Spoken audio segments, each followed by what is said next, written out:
All right, ladies and gentlemen, thank you for tuning in to another episode of Eye on the Community. Again, I'm your host, Sean Anthony. Joining me next is Brother Dez, who is has a widely popular YouTube channel where he goes around the city of Columbus talking to people about a number of things such as addiction, incarceration, prostitution, success, and so much more. The channel is called Staying Connected 365. I want to welcome to the program, Eye on the Community, Brother Dez, man. How are you? Hey, I'm doing okay, brother. I appreciate you having me. And Good. hello to everyone. Yeah, it's a pleasure to have you, man. So let's start from the beginning, man. What prompted you to creating this YouTube channel and doing it the way that you do? You're going out there literally in the streets of Columbus talking to individuals about their challenges, triumphs, and so much more. Well, brother Sean, I battled years ago with an addiction myself, and I overcame it pretty quick. I got with a brother Walter Smith that was with Street Soldiers years ago. Man, he showed me that I can use my tools on the other side, and I didn't even know that I could even help people, my brother. I was so focused on making sure that I didn't turn back, turn around, go backwards, and the challenge of the way people was dealing with people with addictions and um, not really helping them through things and just kind of pushing away from everybody. I was kind of watching that and I realized it was just kind of keeping our community stagnant. Not only that, it was adding to the mental health game of it. Not only that, it was damaging our women, reproduction system. Which you'll notice on my channel, man, I focused a lot on getting a lot of our women off the streets and helping them change. We've been successful with doing that. But that made me go out here, man, after I beat cancer as well. I do apologize. I did beat cancer. I'm 3 years in remission. And I realized what I wanted to do with myself after that because I knew I had to give God my second chapter in my life. And this was it. So I'm going to get back out here in my community. I'm going to start giving a crap for free. Mm. And that's just what I do. I'm a one-man team. I'm real serious about our next level behind addiction, behind anything that you've been through is getting you acclimated back into the community, just to be a productive person, to be a father again, to be a mother again. It's real important that our engine is intact. So many of us are so stuck on our exterior, how we look and how we show up. We heard the saying that we can avail things. A lot of people wearing their credit. Well, I'm big on the engine, man. I'm big on taking care of this. I'd rather see somebody take care of the engine than have a pretty car and can't go nowhere with it. Just a paint job. It's just a selfie. And I've seen a lot of women who've had real personal damages, more so than just an addiction that added to their mental health and became physical abuse. Some of them gotten themselves clean and still deal with some of that mental issues. I'm dealing with a young lady right now that in her mind, she don't want to be touched. She don't even know how to be viewed. She's pregnant. She do know where the baby came from, but she is from the streets. It's that mental issue is going to ride with her by herself for a long time. Hmm. Even when she get herself together, she still got to deal with those things. So my thing is being consistent with people. At least the ones who want to help.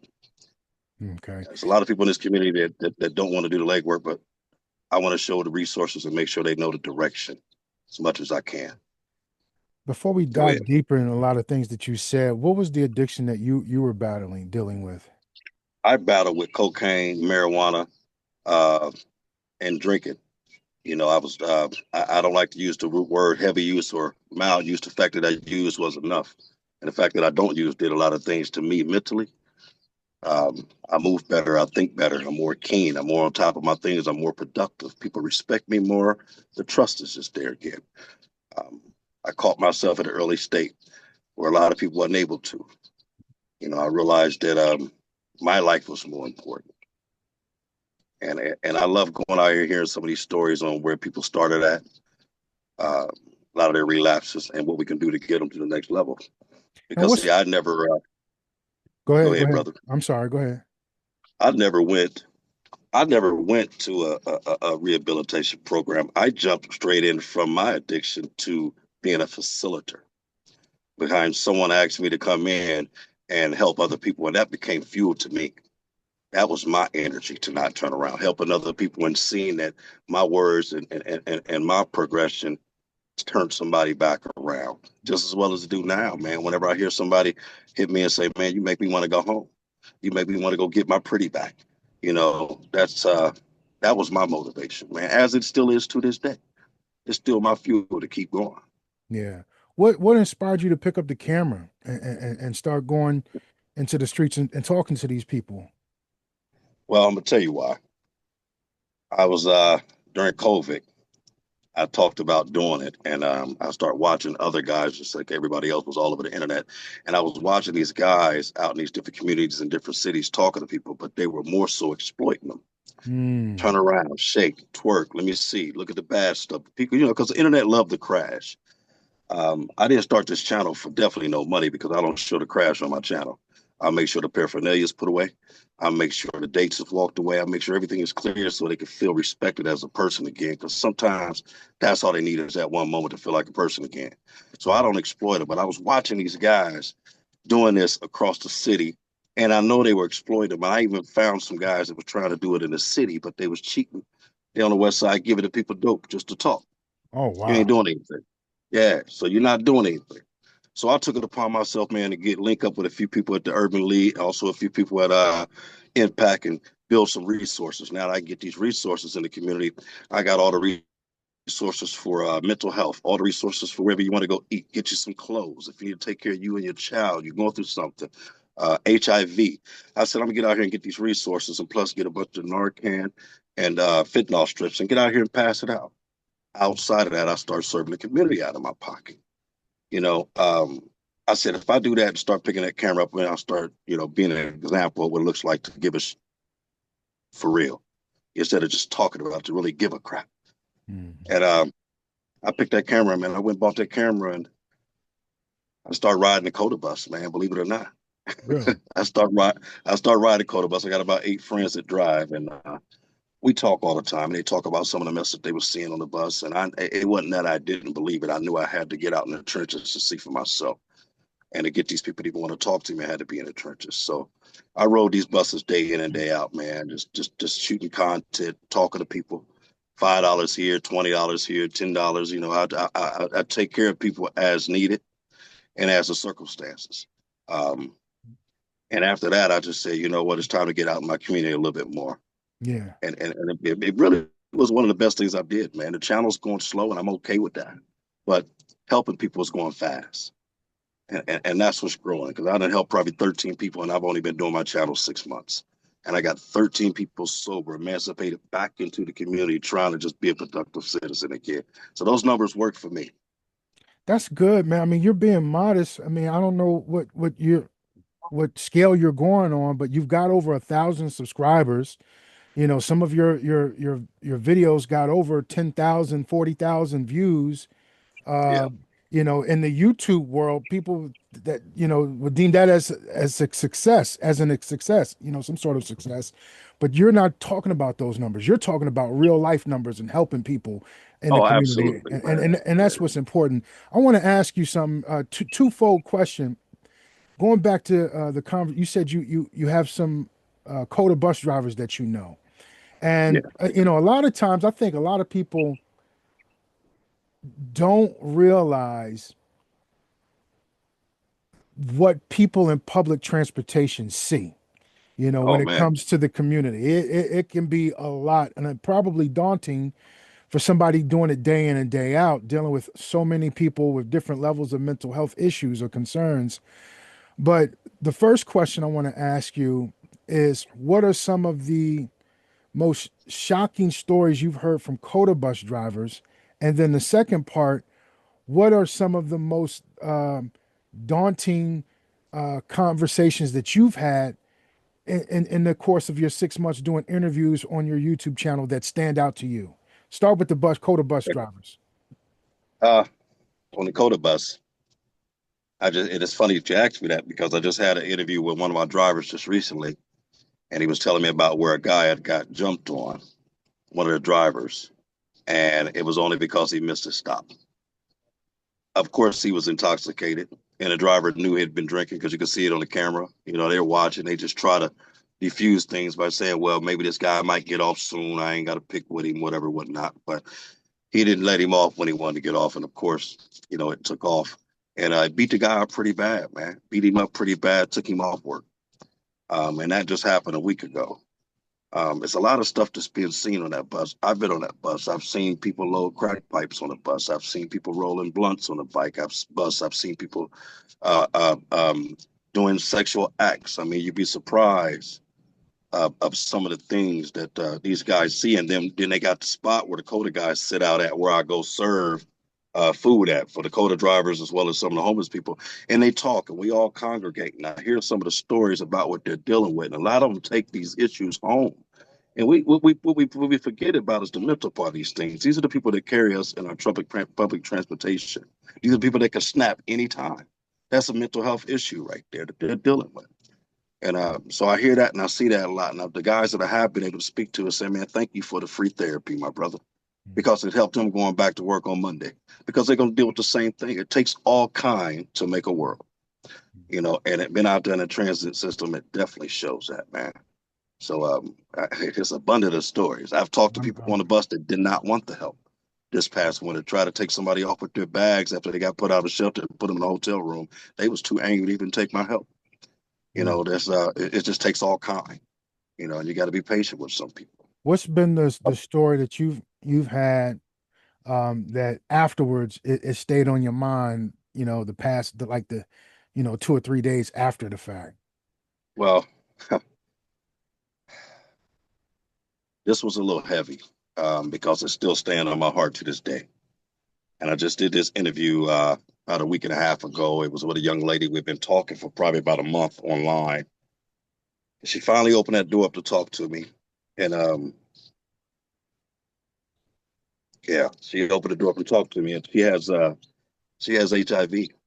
Mm. And I have 9 daughters, and the battle that I still carry with that is the fact that I've got so many messages from so many young ladies who don't know, who have been scared to go get tested. Even some of the women who do have it and scared to even open that door up and don't know how to even tell their parents, let alone protect themselves or protect somebody else that may be trying to care about them. So I still carry that one to this day because, again, I got 9 daughters, man, and our reproduction system is very important to me. I respect our sisters. I respect our women, period. Never call one out her name, never put my hand on one. And that bothers me because there's so many women with that silent cry. It's bad enough that a lot of our women are carrying so many other things, whether they've been molested or just didn't have a father, or, you know, um, they already carry other things that they're battling through, because that kiss on the neck is something else. And a lot of women and young girls don't understand that. That kiss on the neck is something else. So many women have taken their pants off before they wanted to behind that kiss on the neck, because of either a pressure or whatever reason why it was that we were able to infiltrate them. She got contracted with that. She stuck with it for the rest of her life. And there's somebody else going through it that won't come out. And that bothers me every day. Every Mm. day. There's somebody at home with that same issue, or either don't know, scared, and don't know how to go get checked out. So that's what that to this day is my most emotional interview, and it's ongoing. It's Mm. ongoing. We got more. We got more in the future. But she made a comment in that last video that she said, "I have HIV, man, and these guys are still trying to hit." She said, "It's crazy. I can get D before I can get a date," and Wow. that tore my heart out, my brother, because I believe her. Yeah. I believe her. I believe her. It's heavy to me. Yeah. I'm sure. What's the message that you want to get out there to people that are passively listening to this conversation we're having, um, and never even thought or considered, providing resources or information to those that may be going through challenges, or maybe they know someone that's probably dealing with, incarceration or addictions or whatever the case may be. What would you like to say? First of all, I want to say, give them a hand and not a foot, and you got to be patient with people. Um, you just don't know what nobody went through and why, and that's the biggest thing. I've learned being consistent with people help people change when you find the root of where the issue came from. A lot of people are damaged behind what they wasn't taught or what somebody did to them. If you stay consistent with them, they will change. If you pull away from them, all you're doing is what everybody else did. So their change never change. And it's just a way to care about people who are dealing with something mental, man. No difference in a woman saying I've been raped before. You can't hug her the same way. You can't jump into foreplay the same way with her. You have to come at her differently if you want it to be productive, right? Because of what she's been through. And if you don't pay attention to what people have been through and care about their roots, there's no sense of looking forward to tomorrow in them. When it comes to family or loved ones, or people who are dealing with something who's silently dealing with it, find you somebody to lean on, find you somebody to talk to. If not, 365, staying connected 365. We're anonymous 24 hours a day. Find you somebody in that magnitude, whether it be male or female, whatever connects with you to help you get it out of you. Make your duffel bag lighter because we carrying this stuff around with us. And trust me, it works when you free yourself. But I'm big on the thinking errors. If anybody is watching this, feel free to Google the thinking errors. It's 50 of them. And I was guilty of most of them when I first read them. I mean, I'll give you a few: lying, fronting, minimizing, stealing, blaming others, things that we do, second nature. Pay attention to that. Post it on the refrigerator. Check yourself. Allow your family to check you. It'll have you walking out your door with a straight hat, and it works. So I push a lot of that, man. But definitely give somebody a hand and not a foot. I love that. You said 50 errors? Think it is there. They're thinking errors. You can Google them. It's Thinking 50 errors. of them. Okay. Yeah, Thinking and they errors. accumulated. 50 of them. When I first read them, I was guilty of most of them. But as I read them, I check them off. As I deal with my, mentoring, when we used to go into prisons and speak to different guys, I share them with these people. And I Yeah. still deal with people to this day that I help with vision boards, and they put the thinking arrows up there, the ones that they're working on, the ones that they're having battles with. We use a lot of those thinking arrows, man, whether it be front and lying, minimizing the situation. That's one of the biggest ones. When you minimize situations, you're tricking yourself. When you're blaming others, you're not fixing you. So it's a lot of them in there, man, that really help a brother be transparent and clear his mind and move forward. And people around you, they'll be, it'll be conducive to them too. Mm, So it very well. works. Well, listen, man, I definitely appreciate you sharing this valuable information with us. Let people know how they can get connected with you. I mean, I told them about your YouTube channel, Staying Okay. Connected 365, but how can people reach out to you? Well, staying connected 365 is spelled staying connected 365 with no spaces and the number 365, not the lettering. And you'll find me. You'll see my bald head with that camera. It's the same thing on TikTok, IG, and Facebook. All platforms is going to be the same way. If you want to reach me directly, you can get me on Facebook and message me, and we could take it from there at that point on. But I All right. deeply appreciate you on this time, Brother Sean, and I Yes, sir. appreciate your viewers. And I look forward to opening the doors up again, my brother. Yes, sir. We'll circle back and do a follow-up in about a month or so, man, and have you back on the program. All right. I appreciate you, my brother. I will be in touch with you, my man. No doubt. Y'all, that's Brother Des. Thank you for sharing this on Eye on the Community. Peace. You too. Thank you, my brother.